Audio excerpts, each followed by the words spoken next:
Hello, chat.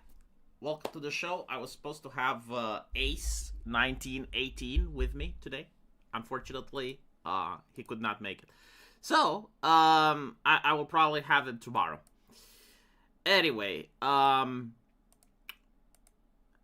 going to talk a little bit about leftist issues today. I've noticed that the left doesn't really have its own grift anymore. Like it used to be feminism, then it used to be black people, then it used to be transgenders, and so like, what are they doing now? Because like most of those previous things that I've mentioned are now considered cringe. So what does the left care about now? And the answer is radical Islam, and I'll explain why that is. But first, let's look at some other things that took place.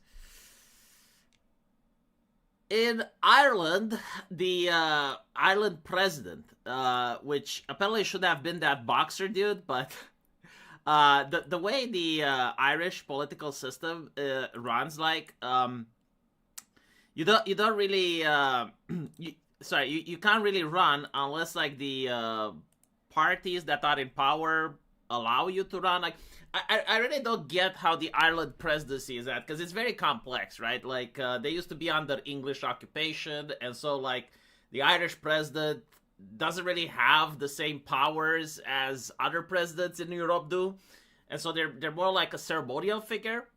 Anyway, there was like this based guy, this right-wing Chad that wanted to run for president. Chances are he could have won. But he stepped down when he realized that he can't even enter the race, right? So apparently you have this lady, and she's now the president of Ireland, and she urges global citizens. I really love the concept of global citizenship. Like, if I'm a global citizen, like, would I need to still pay taxes to Ireland? It's like, why would I need to do that, right? Because I'm not an Irish citizen anymore. I'm a global citizen. So, like, maybe I should pay taxes directly to the UN. But anyway, they acknowledge about their shared responsibility, right? So like me, a North Korean, a Chinese, like all of us being global citizens, like have this shared responsibility with the oath that we pledged to invoke St. Patrick's spirit. So like all global citizens now are dominated by Ireland's tradition. I wonder if the Chinese got the memo. By standing in solidarity with migrants and recognizes the invaluable contributions they make. Like, this is great, but, like, do Irish people make invaluable contributions? I would really like to have a conversation with the left. It's like, okay, I would acknowledge the migrants' invaluable contributions, but, like, do they recognize my invaluable contributions? Because I want the migrant here, I want the migrant to be sober right away and recognize my family's invaluable contributions. What do you think they would do, right? Because I have a feeling it's kind of like a one-way street. The only difference between you and the average sub-Saharan is your passport. Yeah, like literally. We're all citizens of the world, yes, and the passport is the only difference. There is no more countries anymore, right? It's just like an economic zone where transactions get to happen. And of course, like, the only difference is that you have, like, certain area, like Martha's Vineyard, where the rich people get to live, right? Like, the people that actually have dignitas. And you can't have migrants there. But, like, anywhere else, especially in the poor areas, like, well, obviously. Holy shit. Okay. There was, like, another thing that happened in England. Apparently, they're trying to pass a legislation which is going to delay the pension up until the age of 75. Like, I'm surprised that they even give pension at this point. So, again, I don't know how the system is like in the United States, but in Europe, your entire life, the government taxes you in order to collect money for the retirement fund. Now, the retirement fund, like, again, the idea is, like, that elderly people, like, they get a pension because no one wants to hire them. It's not that, like, elderly people can't work. I mean, some of them maybe can't, but, like, most probably would want to still work after the age of 65. In fact, many of them still do. Because they don't like the retirement fund. Like, it's very low compared to the wage that they can make. And so your entire life, like, the government taxes you, and you don't have a choice in it, right? Like, it literally takes the money away from you. And the government is now saying, yeah, we should raise the retirement age to 75. And it's like, so, like you're trying to tell me that for my entire life, like 50 years of my work, you're taking my money away by force, so that maybe I can get like 1 or 2 years when I'm old. It's like, how about this, How about you let me have the money, and I will save it for myself? Like, at this point, it's fucking ridiculous, right? Like, what are people supposed to do after they're 65, right? Like, who's going to hire them? Like, seriously, no, like, legit question. If you're, I don't know, working as a coder, or, no, actually, you're working in construction, right? Like, you're working in construction, and you reach the age of 60, like, at that point, no one is going to hire you. Like, everyone wants to hire young men. And so, like, what are you supposed to do up until you're 75? And not to mention, like, the government takes decades of your life in order to, like, give you, like, what, like 2 years? It's fucking insane. Most people probably don't even reach the age of 75. Which is probably what the government is banking on. Like, at this point, just have, like, Canadian made. Just have, like, the legalized euthanasia for elderly people, and we can just get rid of it, Just be honest. It's like, look, we can't pay you. But, like, if you ever want to, you can just have, like, the Canadian healthcare. So you can die with dignity, so you don't die like a dog on the streets. Because, like, again, the government, like this is something that a lot of the millennials were exposed to. And it's interesting because, like, Zoomers don't really appreciate this. But when we were growing up, there was this ethos that human beings are overpopulating the earth. Like, we're going to run out of resources. There's going to be massive famines, wars, because the food growth is linear, while population growth is exponential. And humans actually fixed that, right? Like, they developed new agricultural techniques, and they managed to multiply the food. And so, like, we never ran out of food. And apparently, like, the growth wasn't exponential. Now people are not fucking. And so now the governments are panicking. Like, they went from, oh, you need to have more kids. Sorry, you need to have less kids. It's like the planet is dying. Humans are going to devour the earth like locusts. And now it's like, oh shit, we don't have kids.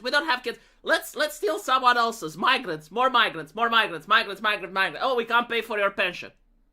Like, how can you not pay for my pension? Like, you brought a bajillion migrants over here. Like, what the fuck? So, like, again, people that are Zoomers, they really cannot appreciate this. Because they never got through the social conditioning of the fear-mongering that went on television. It's like, oh, yes, like, the human population is growing exponentially. We're like locusts. Anyway, they said on the radio that there would be 100 people every square meter. Really? That many? Holy shit. But, yeah, no, like, when I was growing up, like, this was a legitimate concern. Like, they were constantly drumming up the idea that, unless we stop having kids, the earth is going to die.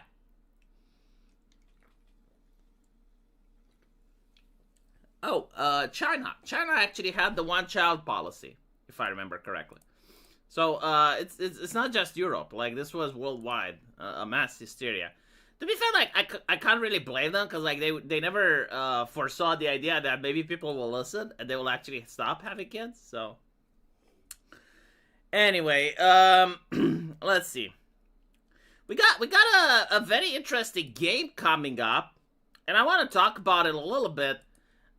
This is Concord that's not woke. So, it looks like this. Hi, I'm Alice. Catch what you can't see. I'm Yuna. You can all count on me. Those who block my path will be cut down. This ape doesn't make foolish choices. My daughter will run. Not many people keep their cool like me, We fight to the end! No surrender! Ready with the best partner I could ask for. I'll just try. Is there anyone better than me? Doubt it. Just wait till you see what I can do. Think you can't keep up with me? So, I understand that many people are not very excited about another Hero MOBA, but I am. I genuinely want to see how this game goes, because it looks very similar to Concord, except that the characters are designed in a way that I don't want to gouge my eyes out. Don't get me wrong, I'm really not a big fan of the hyper-realism that they're going with. But after Concord, hey, like this is the golden era, you know? Like, now we look at this, it actually looks like a woman. Like, holy shit. No, seriously, like this looks like a female of the human species. Doesn't look transcoded, that doesn't look like a man, doesn't have a strong jawline. It actually looks feminine. And so, I want to see how this game does. I think it's going to do well, actually. I do think that, well, obviously, you know, like, the way these games works, like, they have a lifespan, right? So I give it 3 years. I give it, like, 3 years, and I'm being very generous here. But, like, I give it 3 years of, making cash. Okay, so, like, they're probably not going to be, like, the blockbuster. But they're definitely, like, going to, make up the money that they spent in order to create this. So we'll see. Again, I'm very interested to see where it goes. Derna184, thank you for the $10. The elite and intelligentsia are always overpopulated, so competition pressure is misinterpreted as resource pressure. Monks in the 900s thought the world was overpopulated. No fucking way, did they? How the fuck did monks in 900 have an opinion on this shit? Like they literally didn't have population census. And not to mention, in the 900 there were fewer people than there were in the Roman Empire. So, I mean, maybe you're right. It's just like weird if they believe that. The arms are a bit transcoded. Nah, it's look. She's just black, okay?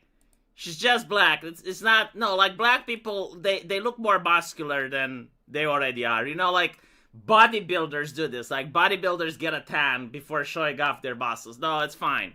It's fine. The arms are not transcoded, no. No, she's okay.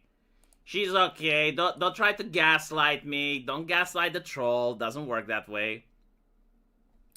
I'm waiting for the new Mortal Kombat. Oh my goodness. Like, the new seriously, like, Mortal Kombat, they went full Trans City. Like, I actually saw what the character developer, right? Like, what's his name? Like, the lead artist in character development. I saw that person transition in front of my eyes. Like, I literally saw them sitting on that bench on the Kombat cast where they're presenting the game. And, like, at first, they had, like, more feminine, gestures, you know, like, body language was more feminine. And then they had their nails done. And then they started growing tits. And then they came up with the dress. And you could literally see this in the video game as well. As there is, like, this seething hatred towards the male gaze.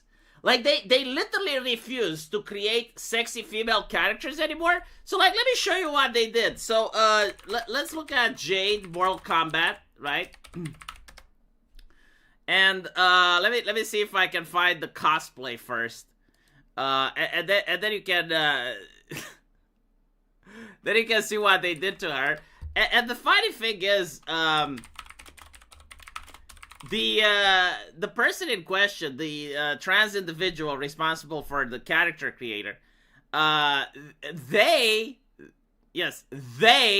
said that, oh, this new rendition of the character is the bestest ever, you know, like, this is the best character, like, she likes this version. So, this is how Jade used to look like in Mortal Kombat, if you didn't know, right? Like, incredibly iconic, like, she's an assassin from another world. And so she looks fucking badass. Like, this oozes feminine energy, right? And now she looks like, seriously, like, what the fuck is this? Like, this doesn't ooze feminine energy at all. Like, this looks like a hobo. Looks like some person that just, you know, like, managed to get a cheap suit. Like, even the costume doesn't look expensive, right? It doesn't look supernatural, doesn't look otherworldly. And this is looks like she put on some rags on her, just... And of course, she looks like a man. And the person designing this guy, like, oh, this is the best design ever. I've never seen Jake so good. Like, oh, I'm so happy with how she came out. It's like, what the fuck are you talking about? And then you have like Shiva. Shiva is my favorite, right? So Shiva used to be very interesting. And again, I'll show you the before and I'll show you the after. So let's compare her with Mortal Kombat 9, right? Because I think like 9 was the last time she came in. But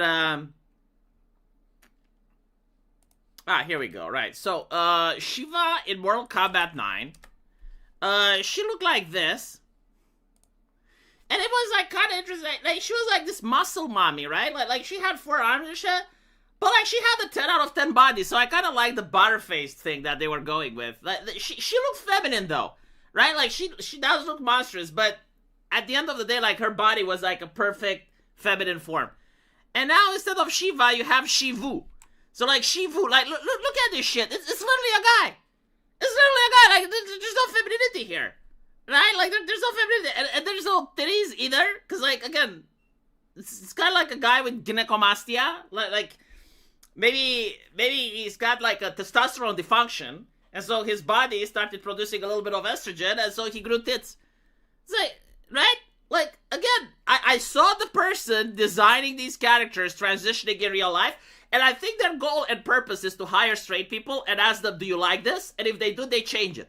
Like, they have not allowed a single character to be sexy. Like, let me show you another one of these great creations. So, let's see, Tanya. I mean, holy fuck, like, they really butchered this one. Like, this one is probably, like, their masterpiece when it comes to, how to fuck up an iconic character. And it's annoying, because when I'm looking on, when I'm looking at, when I'm looking on Google, trying to search for Tanya, I only find, like, the newest bullshit version. Okay, here we go. Like, I actually managed to find I actually managed to find one that works. Right. So, like, Tanya used to look like this. And obviously, like, she was Egyptian inspired. But, like, the cool thing about her, like, you can see that she's ethereal, right? Like she's a otherworldly character. Like she's a fantasy character. And when you see her, it's like Mortal Kombat, right? Iconic. What the fuck is it? What the fuck? Like, right?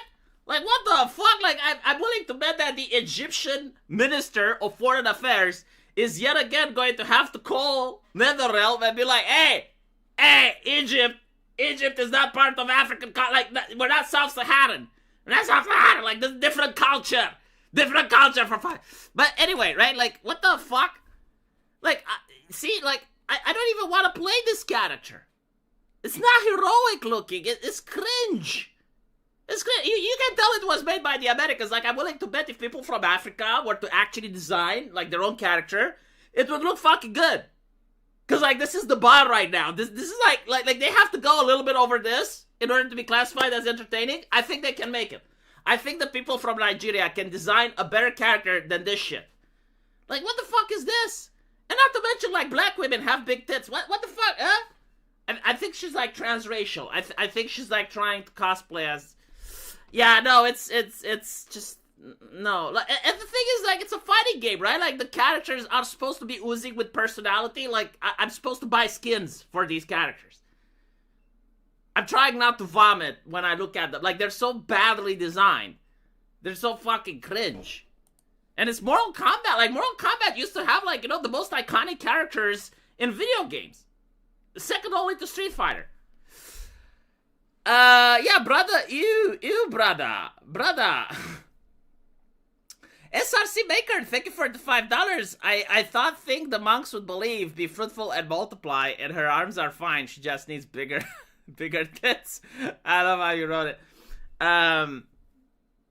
Black Americans don't like to see that. I don't fucking know. See, the thing is, like, Black Americans actually love fighting games.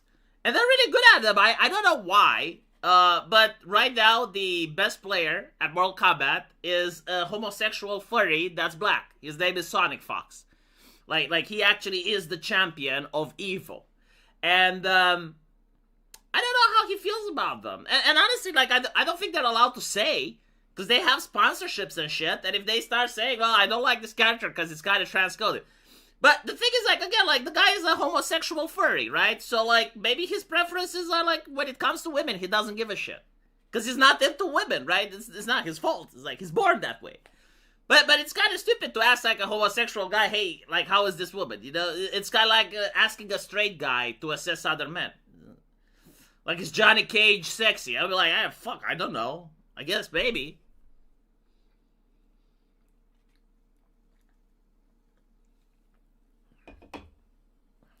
Are African Americans good at fighting games? African Americans and Asians are amazing at fighting games. No, I'm not even kidding. Like, I'm not making a joke here. I'm being serious. Like, almost every single fighting game championship, whether it's Street Fighter, whether it's Marvel vs. Capcom, whether it's Mortal Kombat, all of them are won either by a Japanese guy or a black dude. And I think, like, it kind of makes sense in a way, because, like, Japanese people, they get to play the fighting games early, because, like, usually fighting games are released on Japan's arcade consoles, right? They still have arcades in Japan. And so the fighting games are released there, like, usually 1 year early. So, like, they have time to practice. So it kind of makes sense. But I don't know why black people particularly. Like it's a thing, though, you know? Like, you look at Counter-Strike. Most people that win those tournaments are Russian. You look at StarCraft. Most people that win are South Korean. Like, if you play StarCraft and you see, like, the moon runes shit, you know, like the squiggly letters, you just out F4. Like, there's no point in playing. And when it comes to fighting game, it's black people. And it doesn't matter. Street Fighter, Mortal Kombat, whatever. Black people. Some said that it's because they have larger hands and they can, like, do the movements on the joystick better. I don't fucking know. Maybe. But it's interesting because, like, they have, like, different fighting styles than the Japanese. Like, when you play Street Fighter, right, like, you learn the basics, you learn your combos, you learn your characters and shit. And if you actually arrive to the level of Grandmaster, you have, like, two different schools. Like, there is the Japanese school, and it teaches you how to play one way, and then there's, like, the American school, which teaches you how to play a different way. It's fascinating. Any multiplayer game, if you don't get it early, you're going to get felted. Yeah. But, like, again, the black people in America, they don't get it early, and they're not felted. Like, they're felting others. Korean isn't squiggly, though. Korean is very geometric. It's square and round. How the fuck do you know? Where's my Korean? Like, again, I used to have a Korean in my fucking chat. Like, what can I do without him?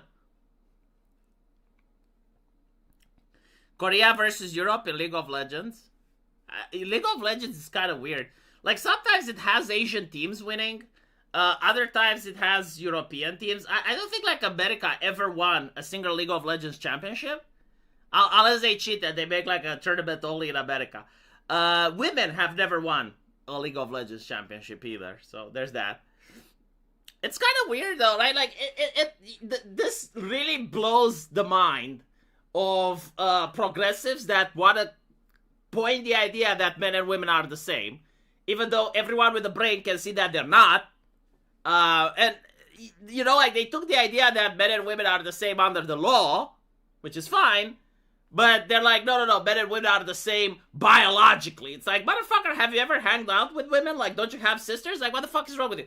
But anyway, you can say that men and women are not the same because, like, no woman has ever won a League of Legends championship. None whatsoever. And it doesn't really make sense, right? Because it's just a video game that you play with a mouse and keyboard.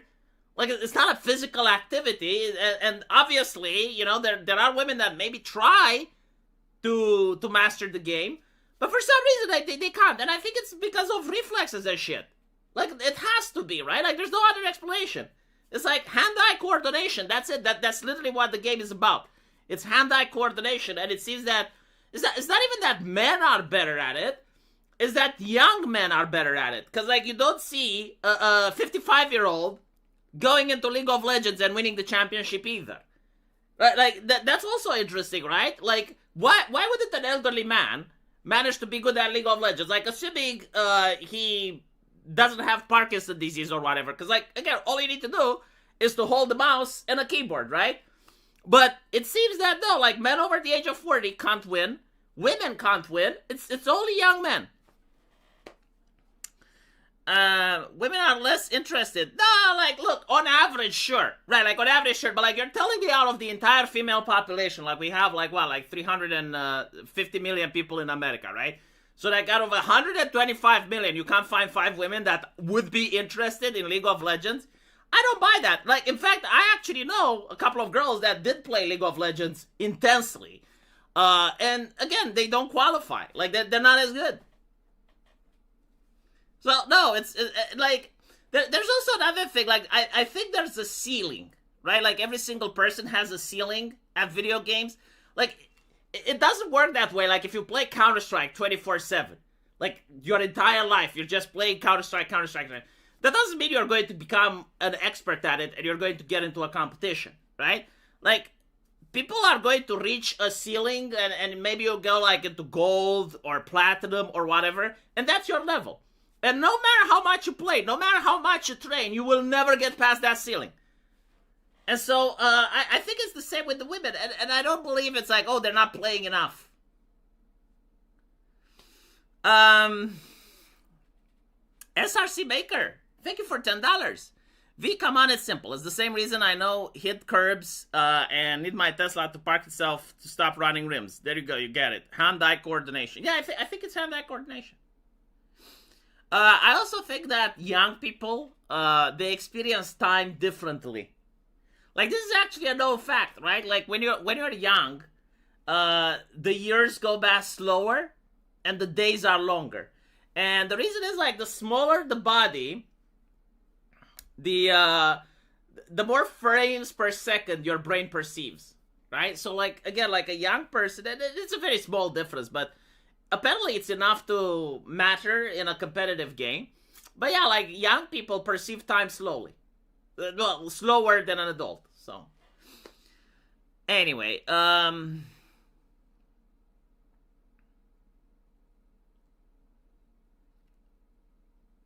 when you get old, you transition to turn-based games. Japanese Street Fighter players are amazing at that game, like GP Squeaker could beat you. Yeah, probably. Also, there are pro CSGO players in 30s. I haven't seen one in 50s, though, right? So, now that could also be argued with the fact that no player that started playing Counter-Strike at the age of, let's say, 16 when the game came out had time to become in their 50s yet. So, like, maybe there will be 50 players in the future. Who knows? Anyway, let's talk about Islam. Okay, so, the left, as I mentioned before, they used to be all about transgender, right? Like, the transgender was all about the left, was like identity politics. We must allow the men who identify as women to pierce into the women's bathroom, right? Like, that was their struggle. They don't struggle like that anymore, do they? They went with black people. Black people. Black lives matter. All lives matter. No, that's racist. You need to say Black Lives Matter. Apparently that's cringe now, right? Like, socially cringe after the leaders of the movement bought large mansions. Okay, no more Black Lives Matter. Then they went with, what was it? The vaccine. Oh, the vaccine. They were the for science people. And so, like, what are they now, though? Like, what do they champion now? Like, what is the trend? What is the trend? Because if all of those previous things are cringe, what are they pushing?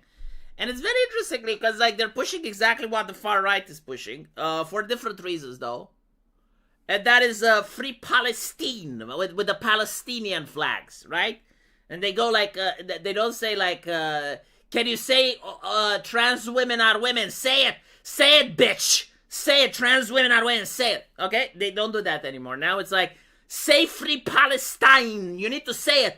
Say it! Say Free Palestine! Say it! Right? Did you see that? Like, they go on campuses and shit, they harass people like that. And so, they kind of all of a sudden, they like Islam. They like Islam. And there are people confused on Twitter. It's like, why does the left like Islam? And as you can see here, it's an interesting post. The same people who call out every microaggression and virtue signal constantly now support Iran and its terrorism. Well, here's the thing though, like they're not calling microaggressions anymore. Like I haven't heard the word microaggression being used in years, right? And we're going to explain why that is. But they basically say it's one of the most brutally anti-woman regimes in existence, blah, blah, blah. Now, one person in the comments section basically said, so what? Like, so what if they're bigots and whatnot? Like, can't we support them still? Well, I mean, it's not that they can't support them, right? It's more like, if it's a white person that's a bigot, you call it out. But if it's a Muslim person, like what? They get the bigot pass? Like, that's very interesting. But here's the reason why they do this, right? And Asmongold also points it out right here. This is not 1994. Okay? 66 months. Where because somebody says something, you can say whatever you want.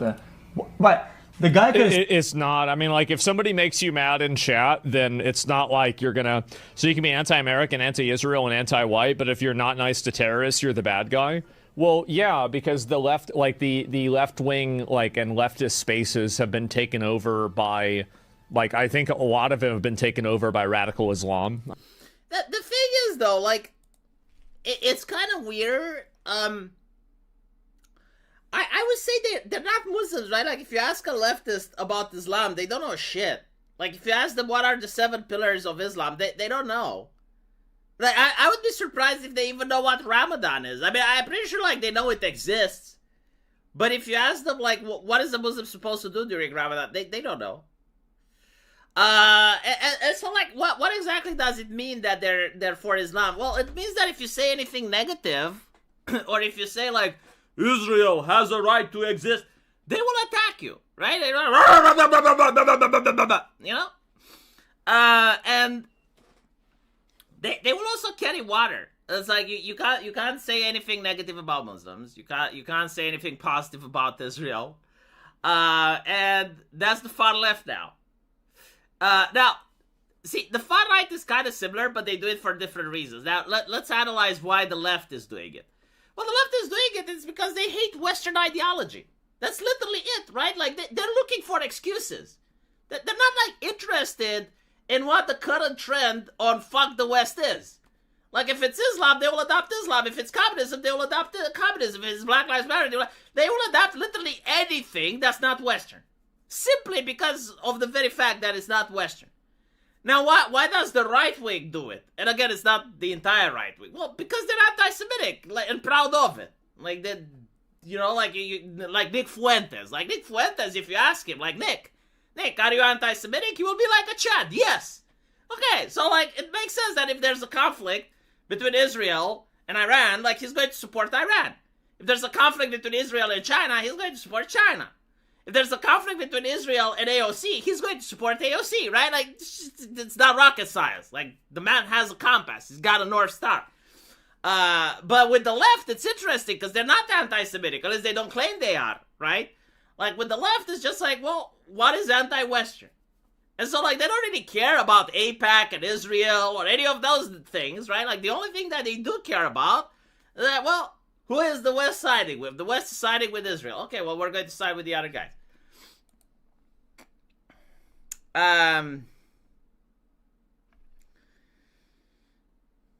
The self-hate is pathetic.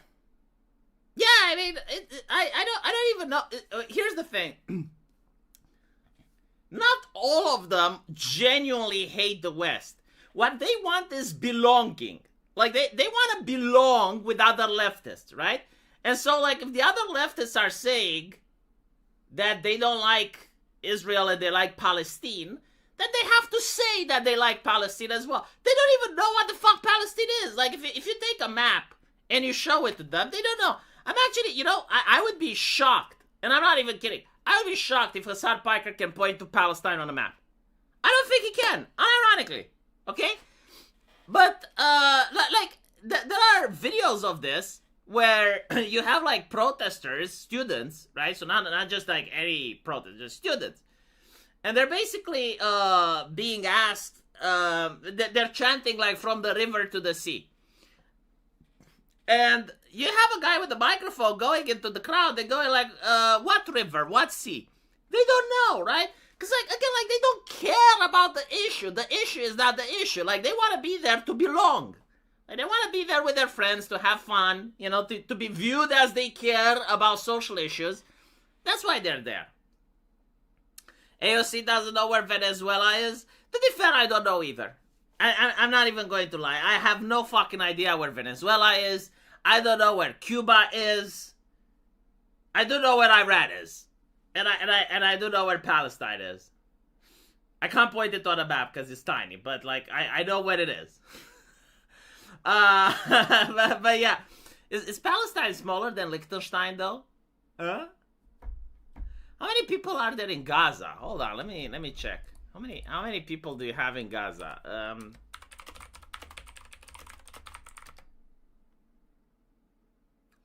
2.1 million. 2.1 million. I bet like the Israelis are raging at this. It's like 2.1 million. Like, Jesus fucking Christ. That's smaller than a Chinese city, isn't it?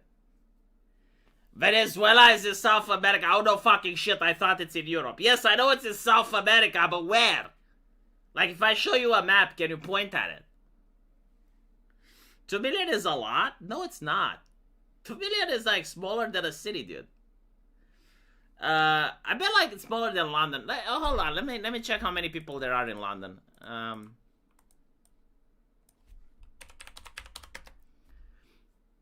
9 million people are in London, okay? So, yeah,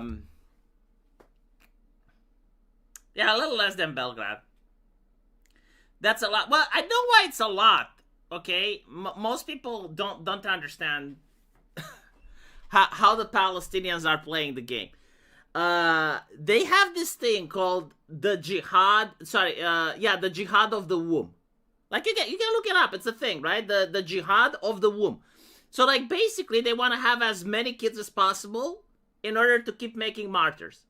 Like this is their strategy. I'm not kidding. And then you have like the United Nations, which raised the age of children, like what is considered to be a child. They raised it all the way up until 20, right? So like, whenever you have a Palestinian that's 18 or 19 dying, it's still a child, according to the UN. And so, like, this is why when you have, like, any bomb going up in Palestine, like, if you throw a stone in Palestine, like, you hit 7 children and 5 schools, right? It's by design. Like, it's literally their strategy. Don't laugh. Like, I'm genuinely serious about this. Like, this is a tactic that they're using. And so if you're saying, wow, 2 million people and so little land, yes, because it's on purpose. Like, literally, they view it as their religious duty to have as many kids as possible. Yeah, like 90% children in Gaza. The thing is, like, they're not lying. Like, there are a lot of kids there. Yes. And they marry very early as well.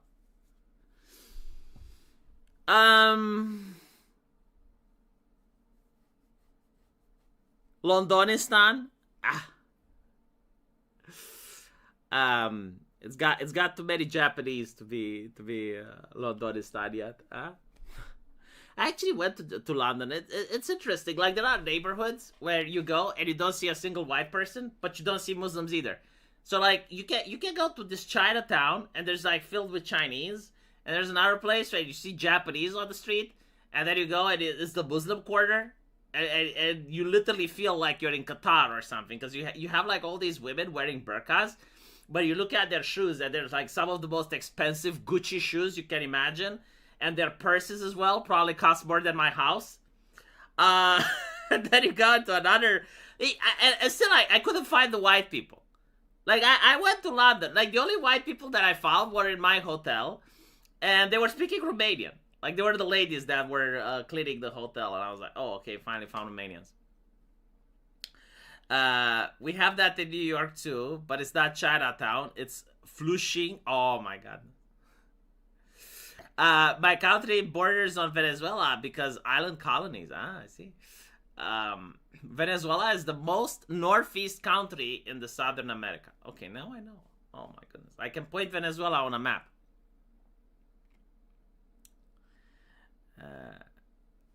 Time goes faster for dwarves. It probably does. Like, look, I can prove to you that time actually goes faster the smaller something is.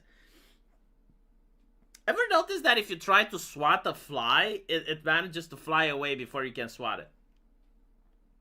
Like, how does it know? And the answer is it doesn't know. It actually sees you in slow motion, right? So, like, for a fly, for a house fly, time moves so slow that if you try to just whack it, it literally gets to see you in slow motion, and that's why it flies away. And so, it's because it's small, and I don't really know why. Like, there must be an explanation to this. Maybe, like, it has to do with the heart rate, because, like, usually things that are smaller, they have faster heart rate or some shit. But, yeah, like, children basically perceive time slower than adults. The East Asia parts are becoming my favorite part of the city. Yeah, I'm not going to lie. When I was in London, like, the Chinatown was actually my favorite part as well. It's why Sargon deserves mass migration, I guess, so that when I go visit, I benefit from their Chinatown. Listen to this. Like, this one is a horror story, right? Like, seriously, try to comprehend this. So, a grandmother from Tennessee spent 6 months in jail because AI facial recognition mistakenly tied her to a fraud case in North Dakota. She lost her home, her car, and her dog because she got arrested for something she didn't do. Like, again, we are moving towards facial recognition online. Like, if you open a computer, we saw what Discord tried to do, right? With Persona. So, like, allegedly, they just want your ID to see that you're an adult. In reality, they were working with this Persona third-party app, and they would compare your face with various databases to see if you paid your taxes, to see if you're not on a registry, to see if you're not a terrorist, right? Yeah, again, like, most people will say, well, so what? You know, like, I actually want to know if I paid my taxes or not when I log in. God damn it. Like, I want the government to know who I am and if I didn't pay my taxes. But the question is, like, what if the AI makes a mistake? Like, what if the AI actually thinks you're a terrorist? Maybe you have, like, that baby face, you know, that a lot of terrorists have. And then you end up like this lady. Like seriously, can you imagine the trauma? Like you're already old, right? And all of a sudden, you have to go 6 months in jail and you lose your house and your dog.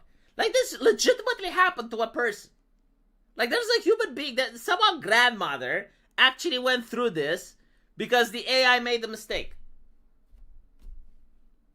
And by the way, like, pray it doesn't make a mistake and classifies you as a sex criminal of any type. Like, it doesn't really matter. Like, whether it's a rapist or a child molester, whatever. You get flagged as that, and you get sent to prison with something you did not do, and you have bad paperwork, you're done. You're done.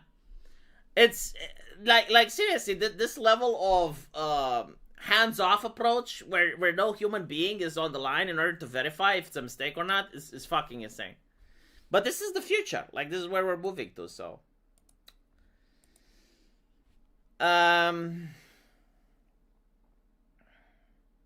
If the AI makes a mistake, the people will just take it as gospel. I mean, you already see that with ChatGPT, right? Like, you see how many people use ChatGPT, and ChatGPT gives them, like, false information or something like that, and they immediately believe it. They treat ChatGPT like it's the oracle. And again, like, if the AI is going to look at millions of people, even if it makes like a 0.01% mistake, someone's life is ruined. Like, that's fucking insane, man. The Muslims were right all along. Put on a burqa. I'm actually curious though. Like, okay, so for Muslim women, like, they can choose to not wear a burqa indoors, right? And if they have to do facial recognition, like, do they take off the burqa? Because theoretically, I think they're not allowed, right? Like, they're not allowed to show their face to someone that's not a family member. But then again, you're not showing your face because it's like a digital ID. You know, like, if Muslims actually cared about privacy, like, they could literally file this as a religious grievance. And they could basically say it's like you're forcing my wife to show her face whenever she wants to go online, you know. By the way, like how does Muslims ID look like? Like, do Muslims women do ID? I think they do ID, right? But like that would mean that they're showing their face to someone that's not a family member, so that's interesting. It takes at least 3, usually close to 10 times before you, the company that's going to become the digital ID, matches your picture to your ID. Just reverse that mistake. Yeah, it's true. I saw a Muslim wearing a burqa and owning a dog. I think it's different based on the hadiths that they believe, and I think like you're allowed to have a guard dog, right? So like if you have a guard dog, you can actually walk the dog because like it's still a pet and shit. I think like the Muslims are just not allowed to have dogs as house pets, right? Like they're allowed to have a dog as a guard dog if they live on a house and shit, but yeah. Anyway, they do ID, but they are also wearing a burqa in that ID. Get the fuck out. No fucking way. No fucking way. Hold on, let me check. No fucking way. The Muslim women wear burqa on ID. I mean, that defeats the purpose of an ID. I guess you can still have like a social security number, but you know, obviously in the West they don't. But I'm curious now in Saudi Arabia. What I think it might take place, is that the Muslim woman like wouldn't have an ID, but her husband would, right? Oh my fucking god! If you mean ID, then yes, some Muslim women do wear a burqa on ID. Get the fuck out! Get the fuck out! No!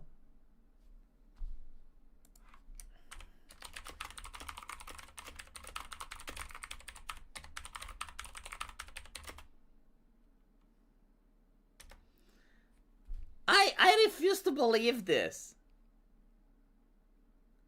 No, I don't think it's retinal scan. I think it's like their family name might be there, and like the police would have to check with her husband. Like the way it usually operates in Middle Eastern nations, like women are not allowed out of their home without like a family member. So like I think like the family member can vouch for them. No, I mean I guess it makes religious sense.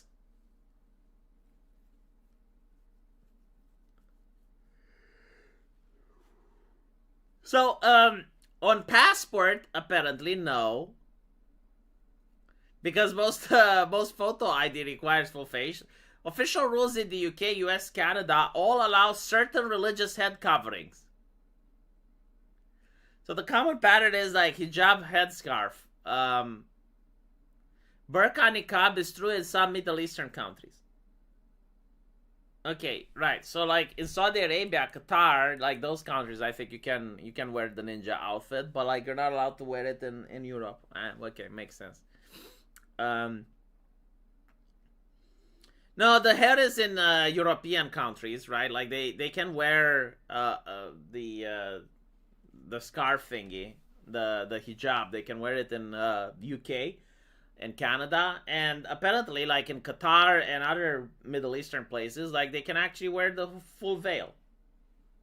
Weird, but okay. Anyway, the UK also allows for Sikhs to wear the ceremonial knives. That's interesting. So I didn't know this, but apparently, right, you have the Sikh. So they kind of look like this. Okay, this one looks badass. I don't fucking know what it is, but like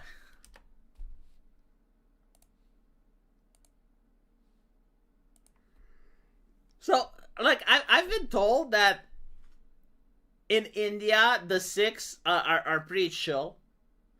Like nobody has anything negative to say about the Sikhs. So no, like this is fascinating, right? About Indians, like everyone knows the meme on the internet about India. Apparently the Sikhs like do not fit the stereotype. Like they're still Indians ethnically, but they don't fit that stereotype. They're not like the Pakistani either. Like they're chill. They're cool. Like literally, no one that I know has a problem with Sikhs at all. Now they have a knife that they carry with them, a ceremonial knife, and wherever they go, they carry the knife, and the turban, right, the head covering. Now, what I found interesting is that it actually has a practice. Like, there's actually like a pragmatic reason for them to carry these things. So the turban, apparently, if someone is wounded, like if they see a person that is in a car crash, they're actually religiously mandated to use the turban as a tourniquet, and they like give first aid using it. And I was like, really? Well, holy shit! Like that's interesting. The knife apparently is to defend innocents. So like they're actually allowed to use their ceremonial knife if someone's life is in danger. Well, okay, that's fucking badass. And the British police actually allows them to wear the knives. He's the end boss of the Sikhs, yes. Used to have a Sikh friend in college. He was completely different than the Hindus, yeah. Getting a whole circus tent on your head. This is pretty fit in the sea.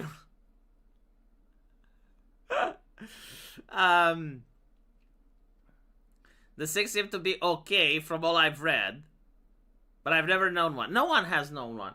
Well, except for like that one guy in my chat. But like either that, no, like they're mysterious. They're ethereal. You cannot just happen to know a Sikh. Nobody knows a Sikh. But you do know they exist. Like someone out there that they are, but yeah. They're part of the Maharaja. Maharaja. Anyway. You're tempted to become a Sikh? If you have a Bowie knife and you got back a clip. Well, here's the thing: like if you're like an average British person, like you're like Monkey, right? Like Monkey is artistic, and he is British. If you actually claim you're a Sikh, like how would they know? Like you just put a turban and you just carry the fucking knife. There are shitloads of them in America and Canada. Okay, do you know any? Like, I know they exist, right? But, like, do you happen to know any? Anyway, right, so, before we end this, let me tell you, like, another reason why, England absolutely loves migrants. Like, when I heard why the real reason that Tories allowed migrants in the UK, my jaw dropped. Like, I couldn't believe it. But apparently it's true. So, you know how in the United States, people that want to make money, they play the stock market? Like, I know a lot of American friends, and whenever they want to save money, they don't put them in a bank. They sometimes, like, play the stock market. Like, that's an American thing. British people don't play the stock market. In fact, many British people probably don't know what a stock market is, right? Very weird. What they do is they buy houses. They just buy property. I mean, they used to. And so the Tories, after the pandemic, after COVID, they were afraid that property prices is going down. And so they brought like millions of people in order to drive property prices up. And you have like a lot of British people that own property, and they do support mass migration. Specifically because their house property goes up, right? And Donald Trump actually said this. Like Donald Trump literally said that he could, if he wanted to, make policies that will lower the housing market, but it wouldn't be fair to the boomers. Now here's the interesting thing.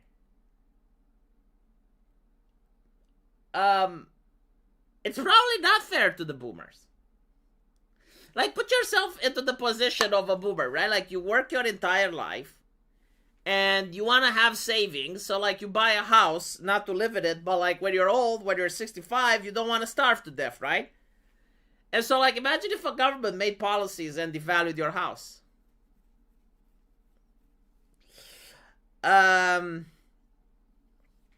Hold on, we got the Korean here. Stock market is theft of labor from the workers. What's preventing the workers from not buying stocks at the company they work at? See, like, this is something that I've never understood. Like, a lot of people are treating the shareholders and the workers as separate entities. There are many cases where the workers at the company actually own share in their own company. Like, you can be a customer to the company, you can be a CEO, or you can be a worker, and you can own shares in your company. And many workers actually do. Now the thing is, like, you don't have to be like one person like buying the shares at your company. No, like, workers can make a union, and the union can buy a lot of shares. My father is a boomerang. He said he more than fine if housing prices drop. Yeah, but like, not everyone thinks like your father, right? And not to mention, like, you say, oh, it's better for his grandkids. No, it's not. Like, if he already owns a house, like, your grandkids are going to own that house. Or if he sells it and the price is high, then after he dies, some of the money goes to his grandkids. So, no, I don't think it's... No.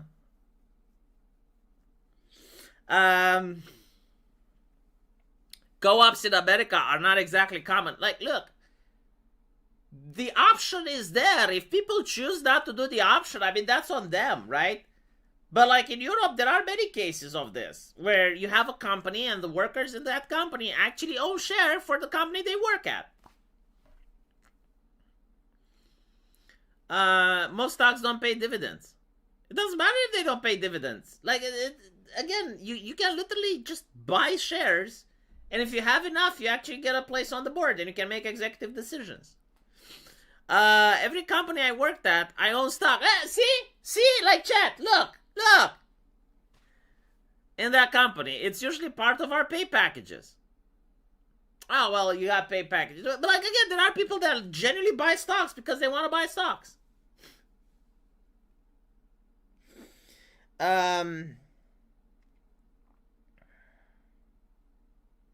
Don't buy property, it will crash out eventually. No, that's wrong.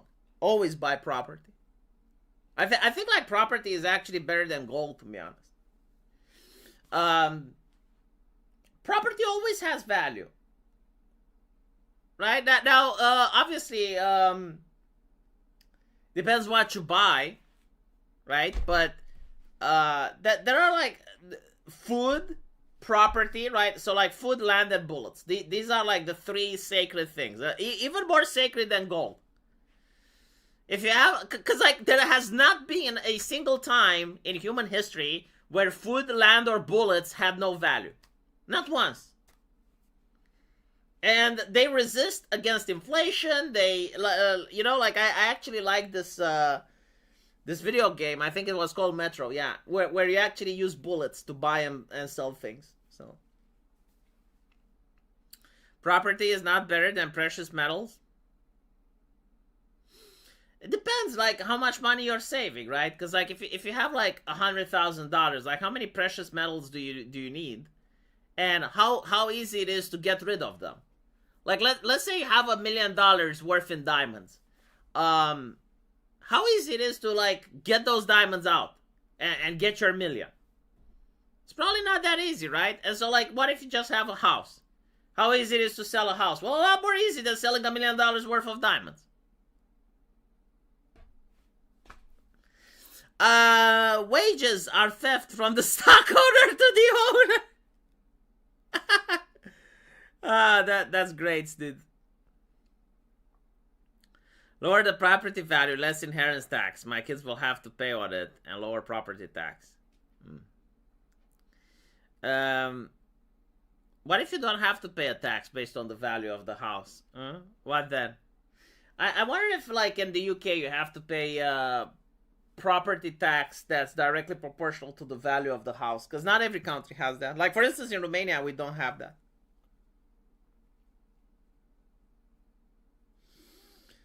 Land isn't worth getting into debt over unless you plan on passing it down to your children.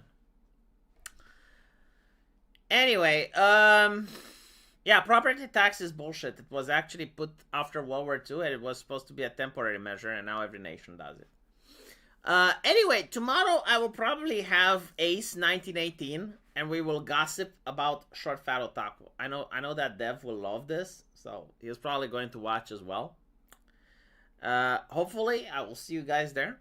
And yeah, take care.